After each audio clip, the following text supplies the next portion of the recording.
Hello दोस्तों, हम लोग जो अपनी चर्चा कर रहे थे मैरिज स्पेशल या विवाह के लेकर, उसमें अभी तक हमने 2 वीडियोस बनाए हैं। उससे अभी आप पूरी तरीके से चीजों को नहीं पकड़ पाओगे, ये मैं अभी भी आपको बता दूं। मैं ये कुल मिला के 5 वीडियोस का मैं टारगेट लेके चल रहा हूं कि 5 वीडियोस के अंदर मैं आपको वो चीजें सिखा दूंगा। तो 5 और 6 वीडियो में आप बिल्कुल हर चीज को पिन पॉइंटली पकड़ लोगे, क्योंकि जो हम इस समय सीख रहे हैं ये वो छोटी छोटी बारीकियां हैं जिसके ऊपर काम करें तो हम समझ जाएंगे कि मैरिज लाइफ में प्रॉब्लम कहाँ आती है। एक किन्हीं का उसमें कमेंट था डाइवोर्स को लेकर। तो मैरिज को डाइवोर्स करने के लिए नहीं करता। हर इंसान अपनी एक शादी में जाने वाला इंसान जो होता है वो अपनी बहुत अच्छी सोच के साथ चीजें को चलाता है। डाइवोर्स तब होते हैं जब लोगों की सोच जो है वो टकराव की स्थिति बनाती है। तो उसमें जो कुछ केसेस हैं वो केसेस आपको बता देंगे कि डाइवोर्स हो रहा है। हम हकीकत में देखें तो जो हमारा कल्चर रहा है उसमें डाइवोर्स नाम का कोई शब्द नहीं था। ये सब फॉरेन की चीजें हैं, डाइवोर्स और तलाक। ठीक है, अगर प्रॉपरली आप देखोगे तो जो सिस्टम था पुराने जमाने में उसमें कहीं पे भी आपको ऐसा कोई बात कहीं नहीं मिलेगी जहां पे डाइवोर्स होता हो या फिर कोई तलाक होता हो, क्योंकि उस समय की जो कल्चर थी वो तो सती प्रथा में चलते थे। हमें ये समझना होगा, क्योंकि हम जिस कंडीशंस में एस्ट्रोलॉजी को उस जमाने में अगर देखेंगे जहां से आप पढ़ के लगाने की कोशिश कर रहे हो तो वहां से वो जवाब नहीं मिलेंगे। पर आज के वक्त की हकीकत है कि हर इंसान जो है फाइनेंशियली इंडिपेंडेंट होता है, तो अब हर इंसान अपने मन मर्जी का मालिक हो जाता है। तो हम कुंडलियों में उसको पकड़ेंगे, लेकिन डाइवोर्स का रीजन हम आपको यहां से बता देंगे। अगर इंसान ने उन कारणों के ऊपर काम कर लिया तो फिर वो डाइवोर्स नहीं होगा। लेकिन वही है, मन कुछ चाहता है, परिस्थितियां कुछ और कहती हैं, तो फिर डाइवोर्स हुआ करते हैं। इसलिए विवाह की कुंडली में इंडिविजुअल चार्ट्स ये बता सकता है कि कहां पे आपको चुनौतियां आएंगी। अगर आप प्रिपेयर्ड हो तो फिर आपका डाइवोर्स नहीं होगा। डाइवोर्स तभी होगा जब दोनों इंसान जो है एक दूसरे का उसमें मन भी ना लगता हो और वो कोई कॉमन पॉइंट सॉल्व नहीं कर सकते, तब होता है। चलिए, मैंने सबसे पहले वीडियो में आपको 4 टाइप्स पहले समझाने की कोशिश की थी, ताकि जब आप मैरिज में एंटर हो तो सबसे पहले आपको पता हो कि भाई मेरी मैरिज किस कैटेगरी में आ सकती है। पहले वाला केस क्या था, ये तो बहुत अच्छा था, जो कि नॉर्मल केस होता है हमारे लिए। ये बहुत खुश होते हैं, ठीक है, यानी कि एक साथ रहते हैं, कोई खिटर पिटर नहीं, थोड़ी बहुत अप डाउन, सब कुछ नॉर्मल न्यूट्रल। सेकंड केस मैंने आपको वीडियो में कौन सा बताया था? सेकंड केस में मैंने कहा था कि ये दूर रहेंगे, दूर रह के भी पास रहेंगे। इसको मैंने कहा था ये दूर रहेंगे और ये दूर रह के भी पास रहेंगे। तीसरा केस जो मैंने आपको दिखाया था वो मैंने कहा था पास रहेंगे लेकिन फिर भी आपस में दूर रहेंगे। ठीक है, ये जो केस होगा ये क्रिटिकल केस होगा, जो अगर कोई गलत ग्रह पड़ गया तो डाइवोर्स का कारण बन जाएगा। इसके बाद इसमें संभावनाएं कम है। यहां पर आप आ जाओ, यहां पर हम कौन सा देख रहे थे? ये तो हमने केस ले लिया था, ये था नो मैरिज। ठीक है, अब केसेस को यहां पे लगाना कैसे ये समझ लीजिए। पिछले 2 वीडियोस में आपको मैंने इसके बारे में दे दिया था एक इंफॉर्मेशन, और साथ साथ मिड पॉइंट लॉर्ड्स के बारे में बात कर ली थी। अगर आपको कुंडलियां खोलनी है, कुंडलियां खोलने के बाद आपको कौन से 2 भाव उठाने? पहले 8वां घर उठाना और फिर 7वां घर उठाना। पहले 8वां घर इसलिए क्योंकि 8वां घर ही आपके मैरिज की क्या है, खुराक होगा। मैंने यहां पे भी समझाया था कि फर्स्ट हाउस अगर हेल्थ है तो सेकंड हाउस जो हम खाते हैं वही हमारे हेल्थ को लगता है। तो हम सबसे पहले 8th हाउस में चलते हैं, क्योंकि लॉन्गिविटी ऑफ द मैरिज भी वहीं से देखी जाती है। कई बार ऐसे भी केसेस आते हैं जब हम कहते हैं कि नहीं, शादी को अभी आप टाल दो, आगे बढ़ा दो, क्योंकि लॉन्गिविटी इंपॉर्टेंट है। ठीक है, इसलिए पहले 8th हाउस इंपॉर्टेंट फैक्टर होता है। अब 8th हाउस में जो भी राशि लिखी हो, एक चीज उसके स्वामी, तो राशियों के लिए आप चाहो तो नोट कर लो। अगर वहां पे 1 नंबर या 8 नंबर लिखा है तो आएगा मंगल, मार्स। अगर वहां पे 2 नंबर और 7 नंबर लिखा है तो आएगा वीनस, शुक्र। अगर वहां पे 3 नंबर और 6 नंबर लिखा है तो आएगा वहां पे मर्क्यूरी, बुध। अगर वहां पे आपको दिखाई दे 7 हो गया, 8 हो गया, 9 ले लेते हैं, 9 नंबर या फिर 12 नंबर तो होगा जुपिटर, गुरु। ठीक है, इसके बाद अगर वहां पे आपको दिखाई देता है 10 नंबर या 11 नंबर, तो फिर कौन सा ग्रह होगा? शनि, सैटर्न। ठीक है, ये सिचुएशंस बनती हैं। ये आप ग्रहों को नोट कर सकते हैं। ये राशियों के नंबर हैं, 1 और 8 मंगल, 2 और 7 शुक्र, 3 और 6 बुध, 9 और 12 गुरु के, 10 और 11 जो है वो हो जाते हैं आपके शनि के।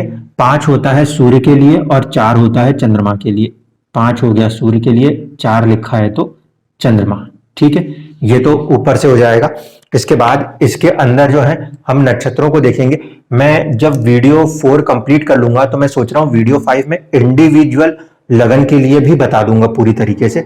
एक लंबी वीडियो वो कर दूंगा जिसमें कि चैप्टर्स में बना के 12 लगनों में केस को भी समझा दूंगा। तो यहां तक आप पहले चीजों को समझ लीजिएगा कि ये राशियां यहां पे लिखी होंगी इसमें या फिर इसमें। ठीक है, ये हाउस नंबर 7 है, ये हाउस नंबर 8 है। अगर आपका लगन किसी भी नंबर से शुरू होता हो, यहाँ पे कोई भी नंबर आपको लिखे हुए मिल सकते हैं इनमें से, तो इन ग्रहों को आपको लेना है। मिड पॉइंट लॉर्ड भी इन्हीं के अंदर जो होते हैं राशि के नक्षत्र, उन नक्षत्रों को ही उनके स्वामियों को देखना होगा। नक्षत्रों के स्वामियों को देखना होगा, वो होगा मिड पॉइंट लॉर्ड। अब यहां पे मान लीजिए 8 नंबर लिखा हुआ है, तो हम किसको उठाएंगे? मंगल को उठाएंगे। अब ये देखिएगा पहले कुंडली में कि मंगल पहले भाव में बैठा है क्या, या फिर तीसरे भाव में बैठा है क्या, या फिर 7वें भाव में बैठा है क्या। मैंने यहाँ पे पूरा क्रॉस कर दिया है। क्रॉस इसलिए किया है कि ऐसी परिस्थिति में अगर फर्स्ट नहीं, 8th हाउस जो है, हाउस का मालिक अगर यहाँ पे बैठ गया तो एक संभावना देता है कि वो इंसान जल्दी मैरिज नहीं करेगा। यहाँ अगर मंगल है तो स्पेसिफिकली हम तो उसको 28 और उसके भी आगे लेके जाएंगे, लेकिन कोई दूसरा भी ग्रह आ जाए, मान लीजिए गुरु आ जाए, यहाँ का स्वामी हो जाए, 9 नंबर लिखा हो 2 नंबर की राशि में, यहाँ लगन बनता हो और यहाँ 9 नंबर लिख जाए और गुरु उठ के केंद्र में चला जाए, पहले भाव में चला जाए, ऐसी परिस्थिति में भी इस घर की खुशियां जो है, जो कि आफ्टर मैरिज एक इंटीमेसी है, उसको रोकने के लिए गुरु क्या कर जाएगा? लेट करना शुरू कर देगा, या तो हम ये कह सकते हैं कि बहुत जल्दी वो चीजों को नहीं खोलेगा। तो मैरिज क्या होती है ऐसी कंडीशन में? लेट होती है।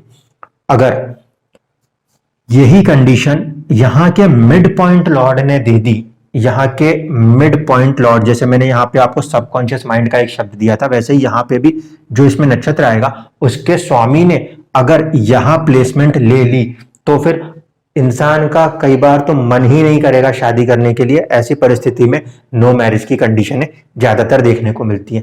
तो नो मैरिज की कंडीशन क्या है? 8th हाउस जो है उसका लॉर्ड आए तो 50%, लेकिन अगर वहां का मिड पॉइंट आ जाए और वो कहां पर कनेक्ट हो जाए? 1st हाउस में। ऐसी परिस्थिति में देखना को मिलता है मिड पॉइंट लॉर्ड अगर आ गया तो इंसान शादी करना ही नहीं चाहता, तो हो सकता है कि वो नो मैरिज की कंडीशन में आ जाए। अगर इस राशि का स्वामी यहां कनेक्ट हो जाता है, 1st हाउस में जाके बैठ जाता है, तो फिर भी 50-50 की संभावना है। क्यों? क्योंकि वो डिले कर सकता है। मिड पॉइंट अगर सपोर्ट कर रहा हो तो फिर भी मैरिज हो जाएगी। इसके बाद यहीं का लॉर्ड और यहां का कोई भी मिड पॉइंट लॉर्ड जो भी आता हो, वो अगर 3rd हाउस में चला गया तो फिर वो 8वें चला गया। ऐसे में सिचुएशंस हो सकता है कि उसको डिले करती हो। जैसे मैंने आपको सुश्री लता मंगेशकर जी की कुंडली में नवमांश की कुंडली से दिखाया था, यहाँ पे आपको लगन कुंडली भी इस्तेमाल करनी है और किस्मत नवमांश की कुंडली भी इस्तेमाल करनी होगी।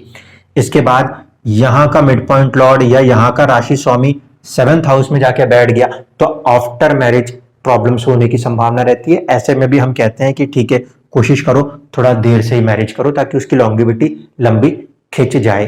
तो ये नो मैरिज की जो कंडीशन है, नो मैरिज की कंडीशन ये है 8th हाउस का रिलेशन 1st हाउस के साथ बन रहा हो तो ये चुनौतियां आएंगी नो मैरिज की। अब हम चलते हैं नॉर्मल मैरिज। नॉर्मल मैरिज में तो कुछ भी नहीं है, यहां पे नहीं बैठना चाहिए 8th हाउस का mid point Lord. 8th house का मिड पॉइंट लॉर्ड यहां पे ना बैठे, यहां पे ना बैठे और यहां पे ना बैठे। यहां पे मैंने नो मैरिज के लिए रखा है ये वाला, इसमें ना बैठे, 3rd हाउस में ना बैठे और 7th हाउस में ना बैठे। ऐसी परिस्थिति में अगर वो कहीं भी बैठ जाएगा, कहीं भी बैठ जाएगा तो वो ठीक ठाक माना जाएगा, उसमें कोई बुराई नहीं है। वहां पे ये बता देगा कि लॉन्गेविटी ऑफ द मैरिज तो हो जाएगी अपने पास। ठीक है, लॉन्गेविटी ऑफ द मैरिज वहां पे हो जाएगी। लॉन्गेविटी ऑफ मैरिज को कुछ और फैक्टर्स हैं जो कि कमजोर करते हैं, वो मैं आपको तब समझाऊंगा जब मैं ग्रहों को इन भावों के अंदर बिठाऊंगा, तब उन चीजों को भी समझाऊंगा कि जो हम वीडियोशिप का एक कंसेप्ट लेना होता है तो वो कैसे लेते हैं। आगे की वीडियो में वो भी बताऊंगा। तो अभी के लिए आप ये समझ जाएं कि यहाँ का जो लॉर्ड है या यहाँ का मिड पॉइंट लॉर्ड या राशि लॉर्ड वो यहाँ पे और यहाँ पे नहीं बैठा है, तो बहुत अच्छी बात है। हम कह सकते हैं कि लॉन्गेविटी ऑफ द मैरिज जो है वो काफी लंबी है। ये पहली कंडीशन हो गई कि वहां पे हमारा सुख की लॉन्गेविटी है। साथ में अब ये देखना कि जो 7th हाउस होगा, 7th हाउस का भी राशि लॉर्ड और mid point Lord, 7th house का भी राशि लॉर्ड और मिड पॉइंट लॉर्ड, ये कहां नहीं बैठने चाहिए? ये आपके 12th हाउस में, ये आपके 2nd हाउस में, या ये आपके 6th हाउस में ना बैठे हो। ठीक है, 7th हाउस का मिड पॉइंट लॉर्ड, स्पेसिफिकली बोल रहा हूं मिड पॉइंट लॉर्ड, ये कहां ना बैठा हो? ये 12th हाउस में ना बैठा हो, ये 2nd हाउस में ना बैठा हो, और ये 6th हाउस में ना बैठा हो। अगर ऐसी कंडीशन में यहां कहीं पे बैठ गया तो उस परिस्थिति में शादी से इंसान बाहर आने के लिए मन बनाता है। इसलिए हम देख रहे हैं normal condition, 8th house is okay, यहां पे नहीं है, यहां पे नहीं है, यहां पे नहीं है। 7th हाउस का ना तो मालिक ना ही mid point Lord 12th, 2nd और 6th में हो तो वो नॉर्मल कंडीशन होगी। ठीक है, तो चाहो तो आप नोट कर लो 8th के साथ क्या कंडीशन है। ये नहीं होना चाहिए किसमें? पहले भाव में, या फिर तीसरे में, या फिर 7th में। और 7th का जो है वो कहां नहीं होना चाहिए? 12th में नहीं होना चाहिए, नॉट लिख देता हूं इसमें भी। यह कहां नहीं होना चाहिए? 12 नंबर वाले घर में नहीं होना चाहिए, 2nd नंबर वाले घर में नहीं होना चाहिए, और 6th नंबर वाले घर में नहीं होने चाहिए। अगर ये कंडीशन है आपके चार्ट्स में, then you have a very normal marriage, जहां पे हस्बैंड और वाइफ एक साथ रहेंगे। थोड़ी बहुत कहा सुनी भी हो, उसके बाद भी सब कुछ चलता रहेगा। अब आते हैं ये वाला जिसमें कि दूर होना है। दूर होने वाला केस क्या है? दूर होने वाला केस वो है जिसमें कि 8th हाउस जो होगा वो इसी कंडीशन को फॉलो कर रहा होगा। 8th हाउस या उसका मिड पॉइंट लॉर्ड जो होगा वो नॉट इन 1, 3 और 7th हाउस। ठीक, लेकिन 7th जो होगा वो क्या कर जाएगा? वो बैठ जाएगा आपके 12वें में, दूसरे में, या फिर छठे में। 12वें में, दूसरे में, या फिर छठे में। अब ये परिस्थिति आई तो फिर हम क्या बोलते हैं ऐसे सिचुएशन में? आप ऐसा लड़का या लड़की ढूंढो जिसकी या तो टूरिंग टाइप की जॉब होगी, या तो फिर आप मिलिट्री सर्विसेज के किसी पर्सन के साथ जो आर्म फोर्सेस है, मैन इन यूनिफॉर्म से, उनके साथ मैरिज की तरफ जाओ। क्यों? क्योंकि देखो यहाँ पे जो हैप्पीनेस है मैरिज की वो ब्रेक नहीं कर रही है अपने आप को, वो साथ रहने को तैयार है। ठीक है, अब इसमें अगर फिजिकल लेवल पे सेपरेशन आ रहा है, फिजिकल लेवल पे सेपरेशन आ रहा है, किस चीज का आना चाहिए? साथ जो मैंने लिखा है वो राशि के स्वामी का आना चाहिए। ध्यान से, राशि के स्वामी का, मिड पॉइंट लॉर्ड का नहीं आना चाहिए। राशि का स्वामी अगर यहां बैठ जाता है, मिड पॉइंट लॉर्ड नहीं होना चाहिए, वो उस राशि के अंदर आने वाले नक्षत्र का स्वामी नहीं होना चाहिए।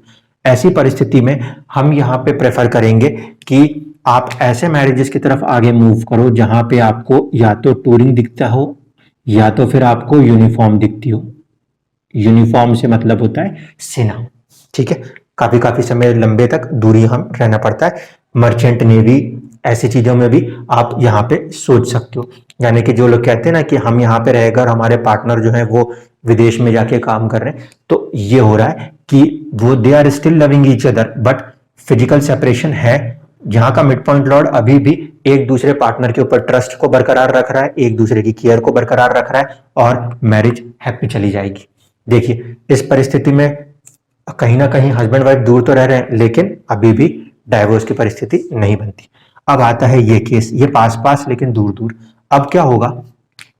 अब इस केस में पूरे खेल पलटने शुरू होंगे। एक तो ये कि 8th हाउस जो लॉन्गेविटी है वो पहले गड़बड़ करेगी। लॉन्गेविटी बैठ जाए 1, 3 और 7, इन हाउसेस के अंदर लॉन्गेविटी आ जाए। ठीक है, लॉन्गेविटी तो इसमें बैठ गई। मान लेते हैं कि यहाँ पे मिड पॉइंट लॉर्ड नहीं बैठा, ये राशि को लेके चलेंगे हम। ठीक है, मिड पॉइंट लॉर्ड अगर है, इसका मिड पॉइंट लॉर्ड है, वो यहाँ पे ना आ जाए, क्योंकि यहाँ पे आएगा तो हो सकता है वो मैरिज ही नहीं कराएगा। लेकिन राशि को लेके चले तो राशि का जो स्वामी है वो 1, 3 और 7, मतलब कौन सा? 1st हाउस, 3rd हाउस और 7th हाउस, इसमें बैठ जाए, राशि का स्वामी बैठ जाए, और 7th हाउस जो है, 7th हाउस का क्या चीज, mid point Lord, mid point Lord, ये जो है ये कहां चला जाए, ये चला जाए 12, 2 या 6 में। कौन सा जाना चाहिए, ध्यान रखना, मिड पॉइंट लॉर्ड, जिसे हम सबकॉन्शियस कहते आए हैं ना आज तक, फर्स्ट हाउस के लिए सबकॉन्शियस, वैसे ही मैरिज हाउस का जो सबकॉन्शियस है, जो मिड पॉइंट है, जो उसकी आत्मा है, वो कहां पे बैठ गई है, अपने से छठे हो गई है, अपने से 8वें हो गई है, अपने से 12वीं हो गई। तो शादी तो हो गई, फिजिकल लेवल पे जो होगा राशि का स्वामी, फिजिकल लेवल पे राशि का स्वामी यहां पे नहीं बैठेगा। ध्यान से समझ लीजिए, ये बहुत बारीक बात बोल रहा हूं।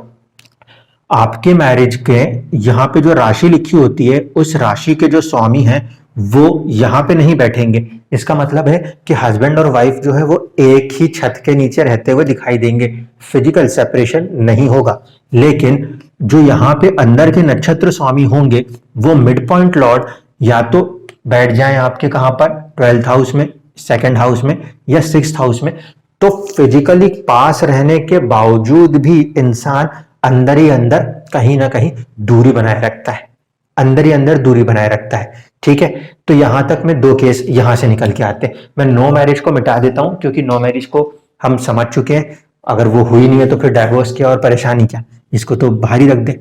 ये तो वो लोग हैं जो दुनिया के लिए कुछ करने आए, शादी वादी करके ये लोग अपना टाइम वेस्ट नहीं करते। जैसे अब्दुल कलाम आजाद जी या सुश्री लता मंगेशकर जी या आपके अटल बिहारी जी, उनका फोकस ही बहुत अलग चला जाता है। ठीक है, तो वो चीजें होती। इसमें क्या है, इसमें 2 केस आपको समझ में आ रहे हैं। एक ये कि 8th जो है वो लॉन्गेविटी है,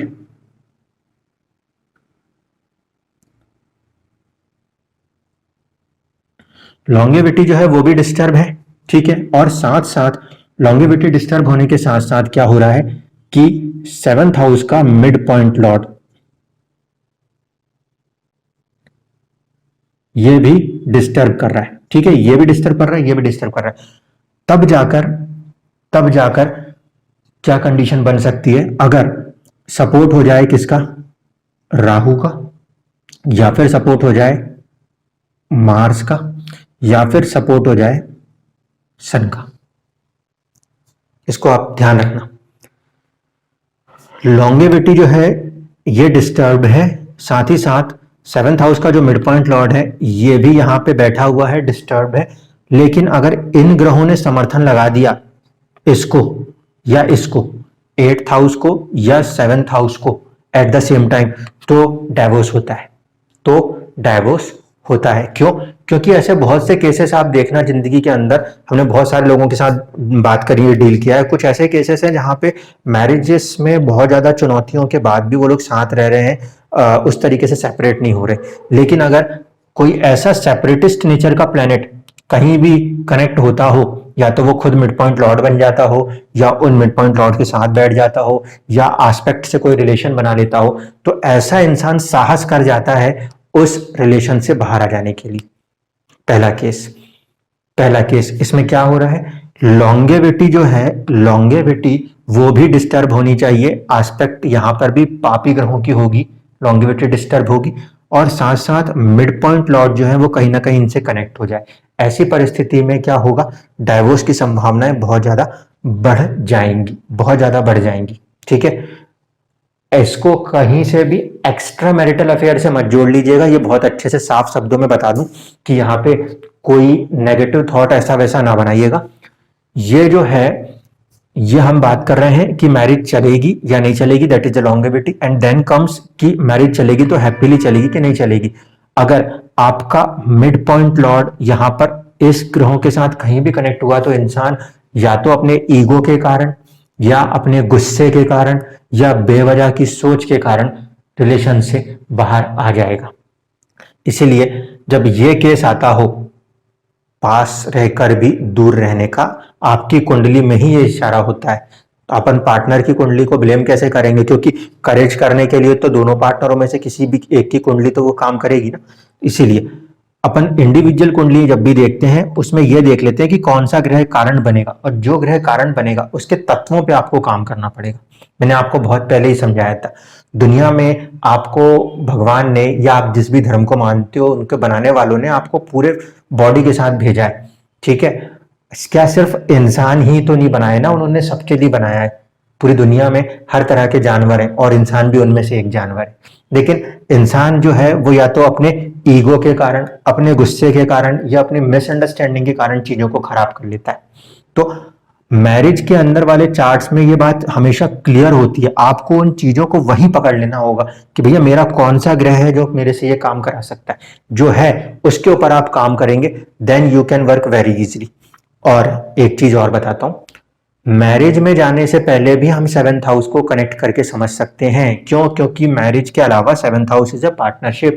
बचपन से लेकर आप हमेशा किसी ना किसी के साथ पार्टनरशिप करते आए होगी, चाहे कभी रूम शेयर करना हो, कभी दोस्तों के साथ कनेक्ट होना हो, तो वहां से भी आप हिंट को पकड़ लेंगे कि क्या हम बहुत ज्यादा चूजी तो नहीं है, हम क्या सबके साथ जुड़ पाते हैं कि नहीं जुड़ पाते। ऐसी कई सारी बारीकियां हैं जो आप नॉर्मली ही निकाल लोगे, उन चीजों को निकालना। और जो मैंने यहां समझाने की कोशिश की है, ये केस को आप उठा के लगा लेना। 8th हाउस का 1 3 साथ में नहीं है, 7th हाउस का कोई भी कनेक्शन, ना तो राशि का स्वामी ना नक्षत्र जो मिड पॉइंट लॉर्ड है इसका स्वामी, इसमें भी ना राशि का स्वामी ना मिड पॉइंट लॉर्ड। ठीक है, तो ये कंडीशन फुलफिल। अगर राशि का स्वामी तो फिर भी थोड़ा सा ठीक ठाक, लेकिन मिड पॉइंट लॉर्ड जो है वो कनेक्ट नहीं होना चाहिए 1 3 7। और 7th हाउस जो है उसका मिड पॉइंट लॉर्ड नहीं, राशि का स्वामी, राशि का स्वामी अगर ये फॉर्मेशन ले ले तो दूर रहने वाले लोगों के साथ ही हमारे को मैरिज करनी है। ठीक, इसके बाद 8th हाउस का मिड पॉइंट लॉर्ड जो है वो भी गलत जा रहा है, यानी कि उसमें भी हैप्पीनेस नहीं है। और साथ ही साथ 7th हाउस का मिड पॉइंट लॉर्ड जो है वो भी गलत घरों में बैठ गया है वहां से, तो फिर बहुत ज्यादा संभावना है कि अंदर मैरिज तो होगी लेकिन इंसान दुखी रहेगा। अगर इसी में लॉन्गेविटी खराब हुई और मिड पॉइंट लॉर्ड भी खराब हुआ है ना, ये कंडीशन तो बनी बनी, और इन ग्रहों ने कहीं से भी आस्पेक्ट कर दिया, साथ बैठ गए, कोई भी काम कर दिया, तो फिर आप मान के चलना कि डिस्टर्ब हो जाएगी उस कंडीशन में, और वो ही सिचुएशन सिर्फ डाइवोर्स की तरफ जाएगी। अगर ऐसा कुछ दिखता हो तो सोच समझ के, पार्टनर्स को ध्यान रख के, नेचरों को समझ के फिर मैरिज में ओपन एंटर हो जाइए, है ना। कोई भी चार्ट डाइवोर्स के लिए नहीं बनता, इंसान अपनी परिस्थितियों से नहीं लड़ सकता, जो घुटने टेक देते हैं वो हमेशा भाग जाया करते हैं, ये ध्यान रखिएगा। जो घुटने टेक देते हैं वो भाग जाया करते हैं, वरना वो सिचुएशन नहीं आती। यहाँ पे कोई चाइल्ड मैरिज तो हो नहीं रही, हम आज के जिस सिचुएशन को देख रहे हैं वहां पे हम कोई चाइल्ड मैरिज के ऊपर नहीं बात कर रहे कि बाल विवाह हो तो फिर भी समझ में आता है। अगर एक 17-18 साल के एज का पर्सन जिसको कि वोटिंग का अधिकार प्राप्त है, वो अगर मैरिज के अंदर जाता है और वहां पे आपस में एक बॉन्डिंग नहीं बना पाता, तो फिर कुंडली जिम्मेदार नहीं है, कहीं ना कहीं उनकी सोच में कुछ ऐसी परेशानी है कि वो लोगों के साथ कनेक्ट नहीं हो पा रहे। उसके ऊपर हमें काम करना होगा, इसके लिए ऊपर से कोई उतर के नहीं आएगा। मैंने एक पर्टिकुलर वीडियो में साफ शब्दों में कहा था कि जब हम उपाय देते हैं तो एक पार्टनर कर रहा होता है, दूसरा कर नहीं रहता। भाई एक की कुंडली में थोड़ी परेशानी होगी, दोनों के में होगी। अगर कहीं ना कहीं आपस में कोई कनेक्शन है दो उन लोगों का, तो उन दोनों में ही कोई ना कोई कॉम्बिनेशन होगा। और जिसका एक बार भी डाइवोर्स हुआ है, फिर उसकी सेकंड मैरिज में भी वही वाला थॉट जब तक निकल के बाहर नहीं आएगा, तब तक वो चैलेंज हमेशा बरकरार रहेगा। इसलिए कभी कभी लोगों का मानना होता है कि नहीं हम दूसरे घरों से सेकंड मैरिज देखते हैं और ये सब। भाई हम एक ही चीज मानते हैं, सब कुछ क्या है, वो है आपकी सोच। अगर आपकी सोच किसी के साथ मिल गई, कनेक्ट हो गई और चल गई, तब तो पूरी लाइफ आपकी चल गई। अगर वो नहीं किसी से कनेक्ट हो पा रही होगी, तो इसका मतलब है कि दोबारा भी आप फिर वैसे ही कुछ काम करोगे, फिर नहीं कनेक्ट होगी। इसलिए हैप्पी मैरिज के लिए ये केस है तो कुछ नहीं सोचना, ये वाला केस है तो मैंने आपको बता दिया, टूरिंग वाले लोग, यूनिफॉर्म वाले लोग। और अगर ये वाला केस है तो पर इन ग्रहों के ऊपर हम आगे चर्चा करेंगे, उसको देखिएगा। एक चीज और बता देता हूं, वो भी आगे की वीडियो में बहुत डिटेल में समझाऊंगा। इन भाव के अंदर या इन भाव के स्वामी, इन भाव के अंदर या इन भाव के स्वामी नीच नहीं होने चाहिए। नीच हो गए तो भी परेशानियां आ जाएंगी। ठीक है, नीच और उच्च के वीडियो हमने बना के रखे हुए हैं, वहां से आप देख लीजिएगा कि कौन सा ग्रह कहाँ नीच और कहाँ उच्च का होता है। अगर 7th हाउस का लॉर्ड या 8th हाउस का लॉर्ड या इनके मिड पॉइंट लॉर्ड नीच के पड़ गए, तो भी आपकी मैरिज लाइफ के अंदर चैलेंजेस आएंगे ही आएंगे, ये मान के चलिएगा। धन्यवाद।